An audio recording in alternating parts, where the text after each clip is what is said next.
Hello students, welcome to my channel. In this video, we will study the statistical thermodynamic. Okay, this is one of the important topic that comes under physical chemistry. Okay, under physical chemistry, you can see the statistical thermodynamic topic. Okay, well, now before understanding what is the statistical thermodynamic, we will first understand the thermodynamic. Okay, we will understand what is this thermodynamic is. Now, if you see the word thermodynamic, it is made up of two words. Okay, what are the two words? One is this thermo, another one is the dynamic. Okay, these are the two words that is combined together to give a thermodynamic. Now, what is the word meaning? Thermo means what? It is nothing but a heat. Okay, while dynamic is nothing but a motion, or you can call it as movement also. Or in chemistry language or in the science language, this motion or movement can be called by the term called mechanical energy. Okay, the mechanical energy is nothing but it is a motion. Okay, now this thermodynamic means it is nothing but that gives the relationship between the heat energy and the mechanical energy. Okay, what is thermodynamic? Thermodynamic is nothing but it is a branch of physics. Okay, it is actually a physics topic, but we are studying it under a physical chemistry. Okay, it is a branch of physics where we study the relationship between the heat energy and the mechanical energy. Okay, now in the universe, all the working objects will work on the principle of thermodynamic. Okay, all the working objects. What are the examples? It may be anything. Okay, any working objects that is present in the universe that will work on the principle of thermodynamic. For example, if you have a vehicle is also a working object. Okay, now whenever you run the vehicle, what happens? It get hot, right? The engine of that vehicle get hot, and because of that heat generated, the vehicle can move. Okay, so this is where you can see the thermodynamic in them. Even it can be TV. Okay, whenever you switch on the TV, if you touch the back part of the TV, what happens? You can feel the hotness, right? So because of that heat, you can say that TV is in a good condition. Okay, if the TV is not working, then you cannot feel the warmness or hotness in the TV. Even the fridge. Okay, during the working condition of the fridge, the back part of the fridge usually hot, right? Or there will be a heat generated in the fridge. So because of that heat generated, it can work. Okay, it can run, I can say. So this is what a thermodynamic is. Okay, it is a relationship between what? Heat and the work. Heat and the mechanical energy. Okay, now even the human being is working under a principle of thermodynamic. How means whenever we eat the food. Okay, what happens whenever we eat the food? It undergo digestion, right? It undergo digestion. During digestion, there will be a generation of heat. Correct? Whenever the food, whatever we eat, it undergo digestion, and because of that digestion, heat get generated in our body, and because of that heat generated, and that eventually get converted into the energy to do the work. Okay, so that is nothing but a thermodynamic, right? So human being also work on the principle of thermodynamic. These are all just a basic of the thermodynamic. Now we will understand what are the approaches of thermodynamic. Okay, approaches of thermodynamic.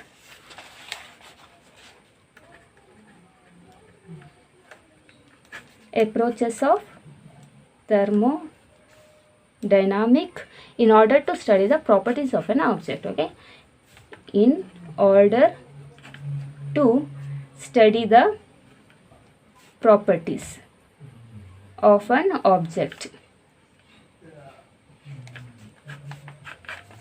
Okay,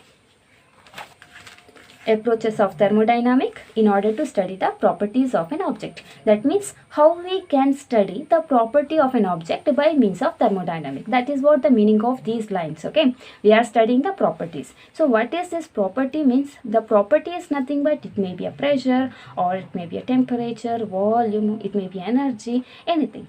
Okay, these are simply called as property of an object. Okay, here which object? Working object. Okay, now how we can study the pressure, or how we can study the temperature, volume, energy of an object by using the thermodynamics.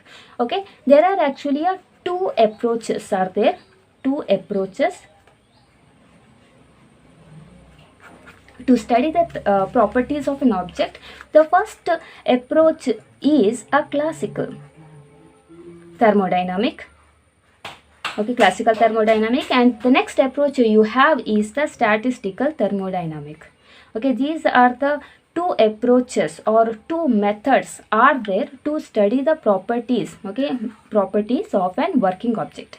Now what is this classical and what is the statistical? Okay, our topic is statistical. Okay, now we will understand what is the classical thermodynamic and what is statistical thermodynamic. What I do is I just take an example. Just imagine I have some beaker. Okay, I have a beaker. Imagine it is a closed. Okay, and inside this I have a gas. Say any gas. It may be an air, or it can be a nitrogen gas, or helium gas, anything. Okay, if you have a helium gas inside this beaker, what you have? You will be having a helium molecule. Okay, what I am writing is these dots are representing the molecules of the gas that you are taking. Okay, if you are taking an helium gas, these dots are representing what? Helium molecule. If you are taking an oxygen gas, these dots are representing an oxygen molecule. Okay, now in general let it be a molecule, any molecule. Now imagine I want to determine the pressure. Okay, I want to determine which property? Let's say pressure. Okay, pressure is a property. Okay, even you can study the temperature, volume, energy, anything. Okay, now I want to determine the pressure of this system. Okay, this container, whatever we have now, we have to determine the pressure. So there are two ways. I told there are two ways. One is classical and one is a statistical. Now let's understand how we can measure the pressure by means of classical. In case of classical thermodynamic, what we do is we take this container as a one. Okay, we are taking this entire container as a one, and we are determining the pressure. Okay, so this classical thermodynamic is also called as a macroscopic approach. Okay, macroscopic approach. Okay, why it is called as macro? Macro means what? Bigger, right? It word meaning is big. So in classical thermodynamic, what we are doing? We are taking an entire container as a one and determining its property. Okay, now in case of statistical thermodynamic, what we are doing is we are not considering this entire system as a one. Instead, we are considering the individual molecule here. Okay, we are considering the individual molecule. How? First I am determining the pressure of this one. Say it is P1. Okay, then I am determining the pressure of this, let it be P2. Then later I am determining the pressure of this P3. Similarly, I am measuring the pressure of every gas molecule that is present in this container. Then finally what I am doing, I am just adding them, P1, P2, etc., Pn. Okay, Pn. So that I will finally get to know that what? The pressure of this entire system, right? So that is a statistical thermodynamic. Okay, so it is also called as microscopic approach, while classical thermodynamic is called as what? It is a macroscopic. Okay, so what is classical thermodynamic? Classical thermodynamic means we are taking this entire container as a one and determining the pressure, while in the statistical we are considering the individual gas molecule and finding its property, and finally we are adding it to get to the entire pressure of that container. Okay, so if I give another example, Now I will give another example for this statistical thermodynamic and what is the classical thermodynamic by taking very simple example so that you can understand it to a much better extent. Now you might have heard that in some board exams, it may be in the 10th standard or in the 12th standard, you might have heard that this school has got 90% percentage result and another school has got 95 percentage, like that, right? You might have heard that. Now just imagine that some school has got 90 percentage result in a 10th standard. Okay, some school has got 90 percentage result in the 10th standard. Okay, now if you see the percentage of individual student that is present in a 10th standard of that school, it is not 90 degree, right? Oh sorry, 90 percentage. It will be different. Say some student has got 65%, or another student might have got 95%, or another student have got some other percentage, right?